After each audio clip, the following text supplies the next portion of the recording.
Biology supplementary material NCERT के अलावा दिया गया कुछ और बहुत इंपॉर्टेंट टॉपिक जो कि बायोलॉजी में सप्लीमेंट्री मटेरियल के नाम से फेमस है। एनसीईआरटी में नहीं लिखा हुआ लेकिन यहाँ से डायरेक्ट नीट में क्वेश्चन आते हैं, तो ये टॉपिक आप लोगों के लिए बहुत इंपॉर्टेंट रहेगा। इस टॉपिक में हम बिल्कुल लिमिटेड सी बातें करेंगे, बहुत डिटेल लिखी हुई है, बहुत थ्योरी लिखी हुई है, बट हम वही बातें करेंगे जो कि डायरेक्टली नीट के अंदर क्वेश्चन में पूछी गई है। हम सोचते हैं वो जब टॉपिक आता है, वो जब क्वेश्चन आता है तो हम सोचते हैं आउट ऑफ सिलेबस आ गया, लेकिन नहीं।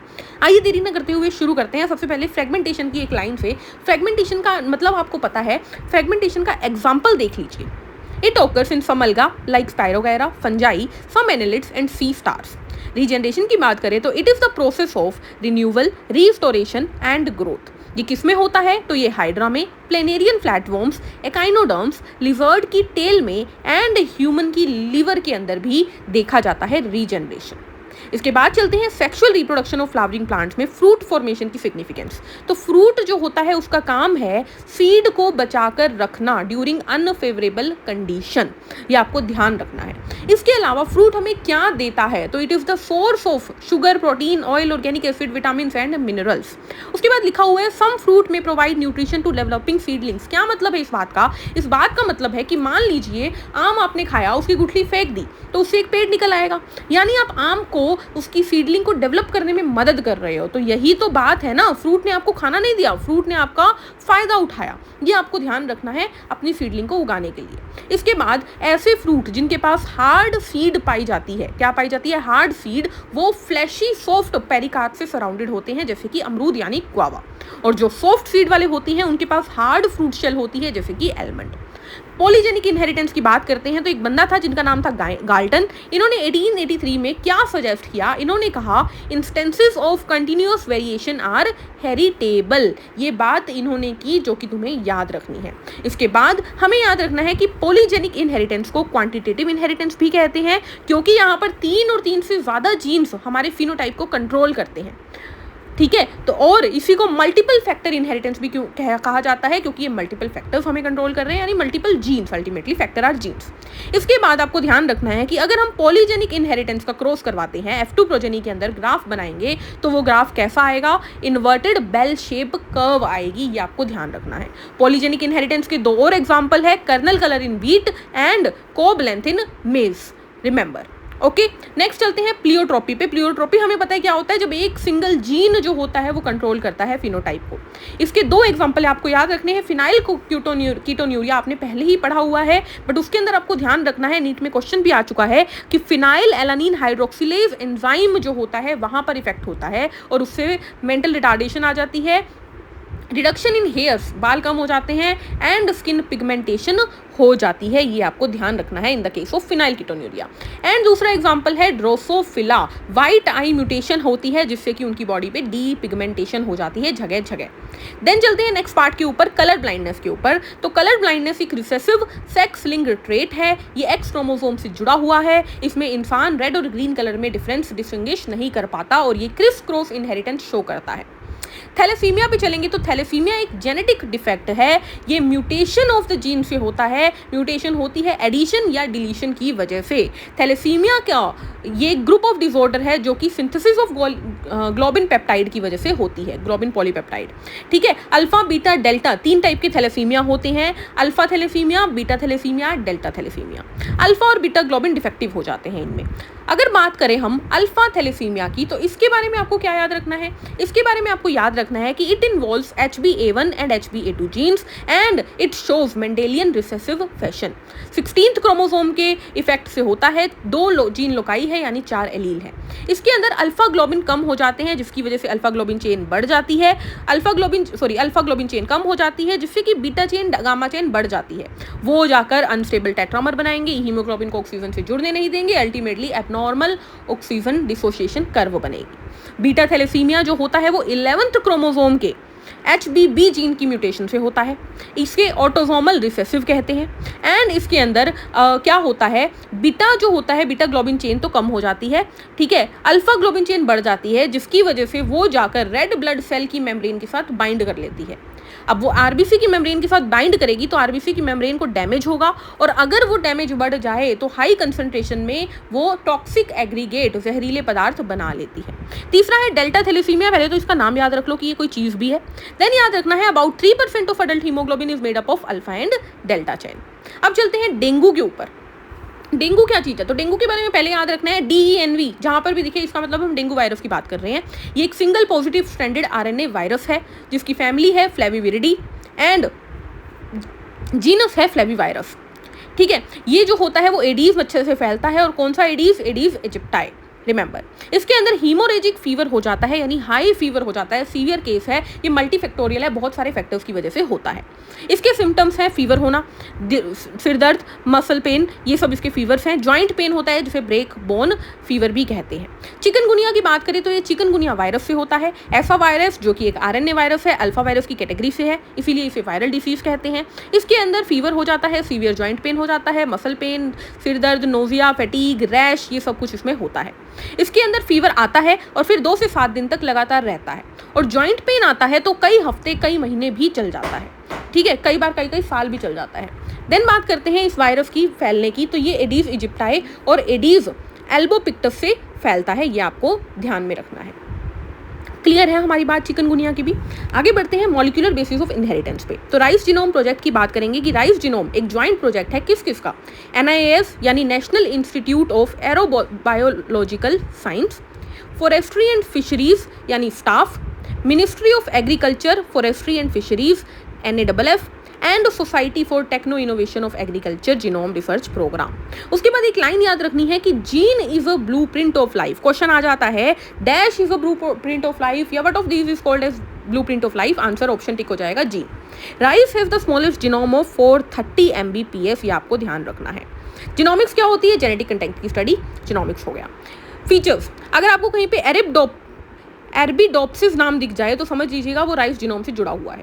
राइस क्यों चूज किया जाता है एक्सपेरिमेंट क्रॉप के तौर पे, क्योंकि ये ग्रास फैमिली से बिलोंग करता है, छोटा जीनोम है, हाई डाइवर्सिटी है, एंड ये व्हीट, बार्ले और मेज के साथ लीनियरिटी शो करता है।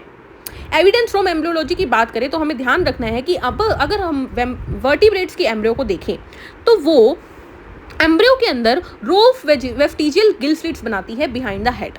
इसी चीज़ से हमें पता लगता है वेस्टिजियल गिल स्लिट से कि वर्टिब्रेट्स फिशेस से डिसेंड हुए हैं। उसके बाद वर्टिब्रेट्स के कुछ और फीचर्स हैं जैसे कि ब्रेन हो गया, स्पाइनल कोड हो गया, एक्सियल स्केलेटन हो गया, एओर्टिक आर्क हो गई, ये सब।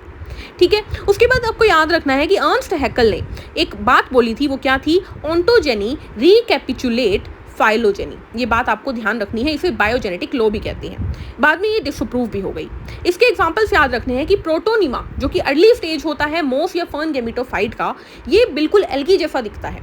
इस बात से पता लगता है कि जो एल्गी है वो एंसेस्टर है ब्रायोफाइट और टेरिडोफाइट की, और ये नीट में क्वेश्चन आ चुका है कि प्रोटोनिमा जो है वो अर्ली स्टेज है, तो ये स्टेटमेंट में था, तो ट्रू या फॉल्स बताना था हमें।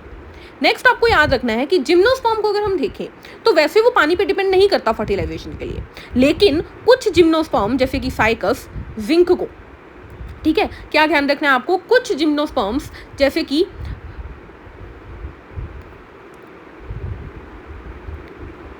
Independent of water in fertilisation, जबकि कुछ जिम्नोस्पर्म जैसे कि साइकस, जिंको, इनके पास फ्लैजिलेटेड स्पर्म होते हैं जिन्हें पानी चाहिए होता है फर्टिलाइजेशन के लिए। इससे पता लगता है कि ये टेरिडोफाइट के से निकले हैं। ठीक है, उसके बाद फीडलिंग ऑफ अकेशिया को देखोगे तो इनिशियली सिंपल लीफ बनाते हैं। मॉलिक्यूलर एविडेंस ऑफ इवोल्यूशन में देखेंगे तो ह्यूमन का डीएनए आपको याद रखना है चिंपैंजी के डीएनए से सिर्फ और सिर्फ 1.8% अलग है। ठीक है, देन आ जाते हैं हम किस पे, modern synthetic theory of evolution के ऊपर। तो सबसे पहली बात कि ये most accepted theory of evolution है। यहाँ पर हम पढ़ते हैं कि origin of species genetic variation और नेचुरल सिलेक्शन के इंटरेक्शन से होती है। Then type of natural selection, अगर मीन वैल्यू चूज हो जाए तो वो स्टेबलाइजिंग हो जाता है, अगर कोई एक एक्सट्रीम चूज हो जाए तो वो क्या हो जाता है, हमारा डायरेक्शनल हो जाता है, और दोनों हो जाए एक्सट्रीम तो डिस्ट्रप्टिव। एंटीबायोटिक बात करें तो एंटीबायोटिक जो होते हैं वो इन्फेक्शन, बैक्टीरिया के कोज्ड इन्फेक्शन को ट्रीट करने के लिए यूज होते हैं। क्वेश्चन नीट में आया हुआ है। पहला एंटीबायोटिक अलेक्जेंडर फ्लेमिंग ने खोजा था, पेनिसिलिन नाम का। एंटी का मीन्स अगेंस्ट, बायो का मीन्स लाइफ। एग्जाम्पल क्या है, पेनिसिलिन, एम्पिसिलिन, ये सब हो गई। ठीक है, then basic classes of antibiotic याद रखनी है, बीटा लैक्टम्स, पेनिसिलिन्स हो गया, अमीनोग्लाइकोसाइड्स, जेंटामाइसिन एग्जाम्पल हो गया, क्यूनोलूज, सिप्लोफ्लेक्सिन हो गया, सल्फोनामाइड्स, सल्फामेट ऑक्सासोल हो गया, ग्लाइकोपेप्टाइड्स, वेनोमाइसिन हो गया। ये आपको थोड़ा सा याद रखना है। एंटीबायोटिक को ओरल भी ले सकते हैं एंड पेरीनेट्रल भी लिया जा सकता है। उसके बाद कुछ इंपॉर्टेंट नहीं है ये, ना एंटीबायोटिक एंड जुडिशियस यूज वगैरह, ये कुछ भी नहीं करना है, छोड़ दो छोड़ दो छोड़ दो। आगे बढ़ते हैं स्टेम सेल के ऊपर। स्टेम सेल ऐसी सेल हैं जिनके पास सेल्फ रिन्यूअल की पावर होती है। ये कुछ टाइप की होती है, जैसे कि टोटिपोटेंट स्टेम सेल, जब एक सेल बहुत सारी सेल बना सकती है, सारी की सारी सेल बना सकती है, जैसे कि एम्ब्रियो।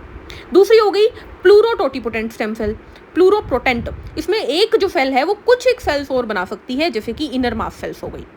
लास्ट आती है मल्टीपोटेंट स्टेम सेल्स, इसमें एक सेल कुछ एक सेल्स मतलब 2-4 सेल्स बना देगी, जैसे कि ब्लड सेल्स हो गई। इसके एग्जांपल हो गए embryonic stem cell, adult stem cell, embryonic germ cell. Embryonic stem cell की बात करें तो ये एम्ब्रियो के 5 to 6 मंथ के दौरान ओल्ड एम्ब्रियो से निकाली जा सकती है और ये any type of the cell in human body बना देती है। अडल्ट स्टेम सेल की बात करें तो ये अनडिफरेंशिएटेड सेल है, ये कुछ टाइप की सेल ही नहीं बना सकती है डिवाइड करके। एम्ब्रियोनिक जर्म सेल की बात करें तो ये ह्यूमन एम्ब्रियो से निकाली जाती है एंड ये ओवा एंड स्पर्म बनाती है। क्लियर। उसके बाद आपको एक बात ध्यान रखनी है कि प्लूरीपोटेंट सेल जो होती है वो, अगर इसकी एप्लीकेशंस की बात की जाए तो ये बहुत सारी डिसीजेस की ट्रीटमेंट में मदद करती है। देखो, अगर हमने इनर मास सेल से हमने प्लूरीपोटेंट सेल निकाल दी तो उससे कोई भी ऑर्गन बन सकता है, जिससे कि ऑर्गन ट्रांसप्लांटेशन हो जाएगी। एप्लीकेशंस में कौन कौन सी एप्लीकेशंस है ये बात कर लेते हैं। तो इसकी एप्लीकेशन हो गई diabetes, spiral cord injury, heart disease, इन सब में मदद करती है। जेनेटिक डिसीज जैसे कि सिस्टिक फाइब्रोसिस, ये ट्रीट हो सकती है। टिश्यू रिपेयर हो सकते हैं इससे। अडल्ट बोन मैरो के अंदर heart arteries, cardiac function improve कर सकती है। पैनक्रिएटिक कैंसर में ये मदद करती है। इसके बाद आपको याद रखनी है रूमेटॉइड अर्थराइटिस में मदद करती है। पैनक्रियाज के अंदर डायबिटीज के दौरान मदद करती है और विजन को भी रिस्टोर कर देती है। पेटेंट की बात की जाए तो पेटेंट क्या है? पेटेंट मतलब आपने किसी चीज़ पे अपनी राइट्स लगा दी कि भाई ये तो मेरा है। इसमें आपको ध्यान रखना है कि ये नॉवेल्टी होनी चाहिए, नॉन ऑब्वियसनेस होनी चाहिए, यूटिलिटी होनी चाहिए। ये 3 इसके मेन क्राइटेरियाज हैं। पेटेंट की बात करें तो 3 चीज़ें फेमस है, टर्मरिक, नीम एंड हमारा बासमती राइस। टर्मरिक के बारे में याद रखना है कि हम जानते हैं कि इंडिया बहुत सालों से, बहुत सेंचुरी से इसको यूज़ करता आ रहा है, लेकिन यूएस पेटेंट ऑफिस ने 1995 में university of Mississippi medical centre को पेटेंट दे दिया था कि हाँ भाई तुम चोट लगने पर टर्मरिक का यूज़ कर सकते हो, ये तुम्हारा पेटेंट है। लेकिन आर्य महाशलकर ने, इंडियन साइंटिस्ट ने इसके खिलाफ चैलेंज लिया और बाद में इस पेटेंट को रिवोक करवाया, इस पेटेंट को तुड़वाया। ठीक है, क्योंकि हम तो सेंचुरीज से इसको यूज़ कर रहे हैं। नीम की बात करें तो 1996 में वंदना शिवा ने चैलेंज किया किसको? WR ग्रेफ एंड कंपनी को, क्योंकि उनके पास पेटेंट था। तो वंदना शिवा ने कहा भाई तुम क्या बात कर रहे हो कि नीम को हम फंजीसाइडल ऑयल की तरह यूज़ कर सकते हैं, हम तो बहुत कई सेंचुरी से यूज़ कर रहे हैं। तो ये भी गलत साबित हो गया। उसके बाद बासमती राइस की बात की जाए तो बासमती राइस का भी पेटेंट ले लिया था राइस टेक ने, ठीक है। लेकिन बाद में जब इसकी डिटेल्स निकाली गई, बहुत सारी चीज़ों को देखा गया, तो उससे राइस टेक को भी बहुत सारे क्लेम्स पेटेंट पे से छोड़ने पड़े, उसने बहुत सारे लॉस्ट कर दिए। लास्ट पे चलते हैं, ऑर्गेनिज्म एंड पॉपुलेशन पे चलते हैं। नीश क्या होता है? फंक्शनल रोल इन इकोसिस्टम नीश होता है। हर एक स्पीशीज़ का अलग नीश होता है, ये आपको ध्यान रखना है। 2 स्पीशीज़ का सेम नीश हो ही नहीं सकता, ठीक है। रामसर कन्वेंशन की बात करें तो ये वेटलैंड से जुड़ा हुआ है, ये बात आपको ध्यान रखनी है। यहाँ पर हम क्या करते हैं, इंटरनेशनल ट्रीटी है जिसके अंदर हम वेटलैंड की कंजर्वेशन, यूटिलाइजेशन करते हैं, उनका recognising the fundamental ecological functions of wetland and their economic, cultural and scientific and recreational value, इन सबको देखते हैं। 1971 में साइन किया गया था। ऑस्ट्रेलिया पहली कंट्री थी जिसने रामसर कन्वर्सेशन साइन किया था, इसीलिए उसका नाम सिटी रामसर इन ईरान कह दिया गया।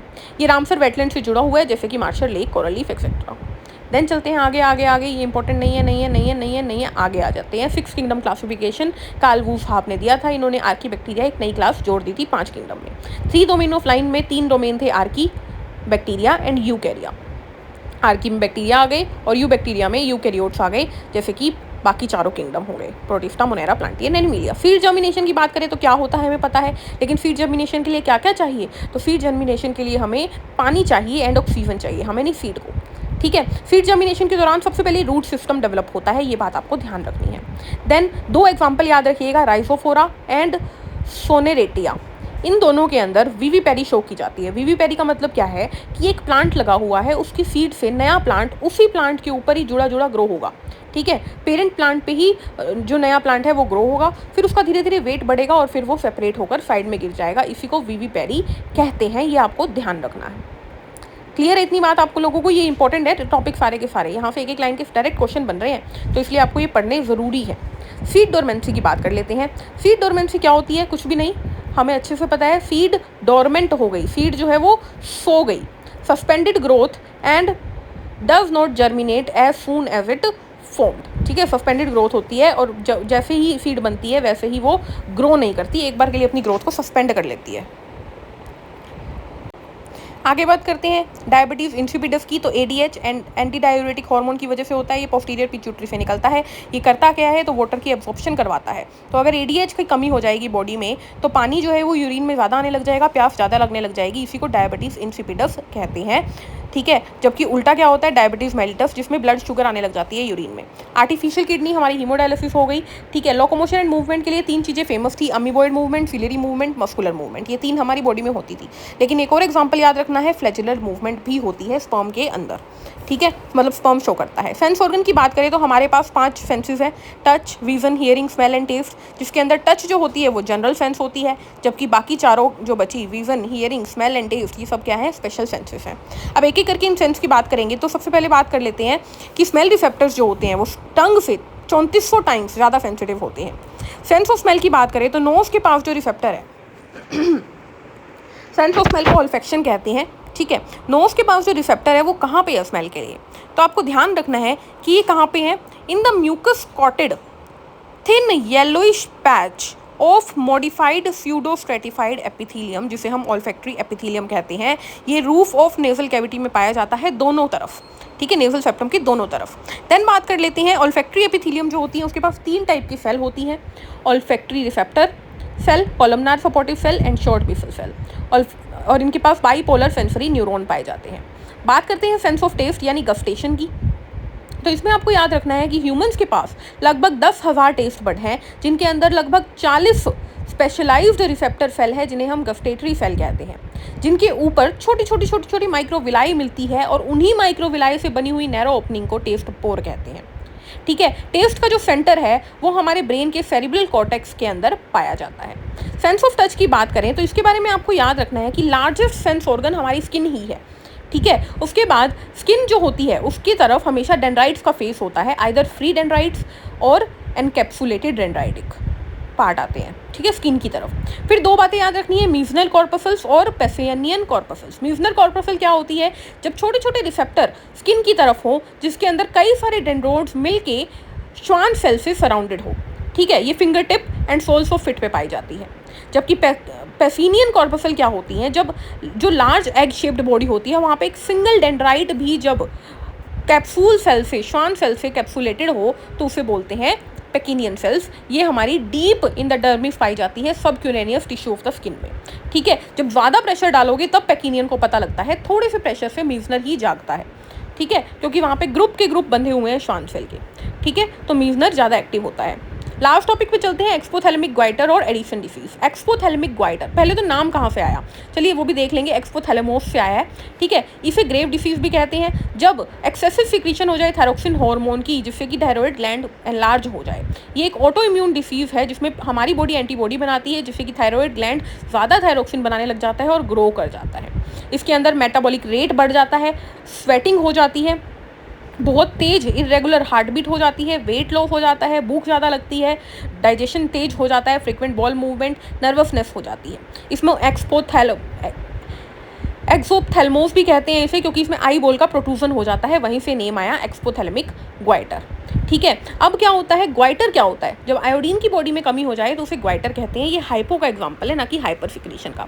ठीक है, नेक्स्ट चलते हैं एडिशन डिसीज़ के ऊपर। एडिशन डिसीज़ क्या है, तो हमारे एड्रीनल ग्लैंड के कोर्टेक्स से बहुत सारे हार्मोन निकलते हैं, जिन्हें हम कहते हैं कॉर्टिकॉइड्स। क्या कहते हैं, कॉर्टिकॉइड्स। अब कुछ बीमारियां जैसे कि ट्यूबरकुलोसिस, ऐसी बीमारियां हमारे एड्रीनल कॉर्टेक्स के अंदर प्रॉब्लम क्रिएट कर जाती है, जिसकी वजह से एड्रीनल कॉर्टेक्स जो है वो डिस्ट्रक्ट हो जाता है या डिसऑर्डर काम करने लग जाता है। तो उसकी वजह से ग्लूकोकॉर्टिकॉइड, मिनरलकॉर्टिकॉइड की कमी हो जाती है, जिससे एडिशन डिसीज़ हो जाती है। बॉडी का वेट कम हो जाता है, ब्लड ग्लूकोज और सोडियम लेवल कम हो जाता है, पोटेशियम लेवल बढ़ जाता है, सीवियर डिहाइड्रेशन देखी जाती है। तो ये था all about our supplementary part of the biology. I hope यह वीडियो आप लोगों के बहुत काम आने वाली है, क्योंकि डायरेक्ट क्वेश्चन यहाँ से आने वाले हैं। तो हंसते रहिए, मुस्कुराते रहिए। Take care, thank you, bye bye.